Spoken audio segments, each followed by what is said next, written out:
योगी जी फिर से आएंगे। पूरे यूपी में खिलेगा कमल, योगी जी फिर से आएंगे। जैसे अयोध्या को है चमकाए, मथुरा को भी चमकाएंगे। जैसे काशी को है चमकाए, हर जिले को चमकाएंगे। पूरे यूपी में खिलेगा कमल, योगी जी फिर से आएंगे।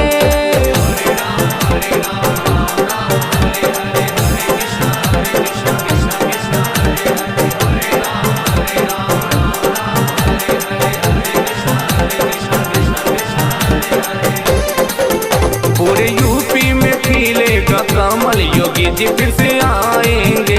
जैसे काशी को है चमकाए, हर जिले को चमकाएंगे।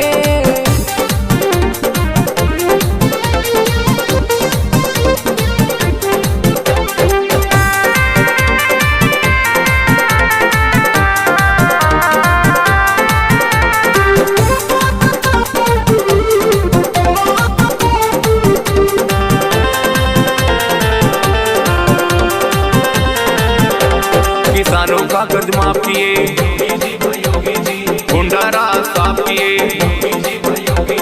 माफिया राज खत्म किए, गांव गांव बिजली पहुंचाए, शिक्षा व्यवस्था ठीक किए, गड्ढा मुक्त सड़क बनवाए। पूरे यूपी में खिलेगा कमल, योगी जी फिर से आएंगे। जैसे काशी को है चमकाए, हर जिले को चमकाएंगे। पूरे यूपी में खिलेगा कमल, योगी जी फिर से आएंगे।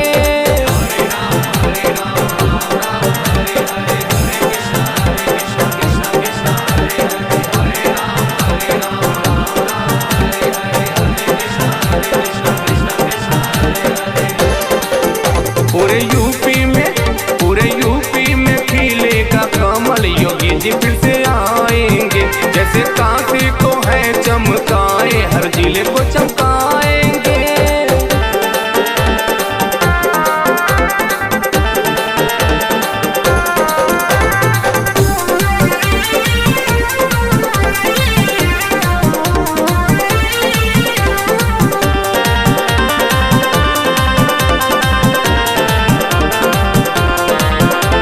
अयोध्या में मंदिर बनवाए, बाबा विश्वनाथ कॉरिडोर बनवाए, अमृत जल योजना लाए, विंध्याचल कॉरिडोर बनवाए, यूपी को सुंदर बनवाए, बुजुर्गों का पेंशन बनवाए। पूरे यूपी में खिलेगा कमल, योगी जी फिर से आएंगे। जैसे काशी को है चमकाए, हर जिले को चमकाएंगे। पूरे यूपी में खिलेगा कमल, योगी जी फिर से आएंगे।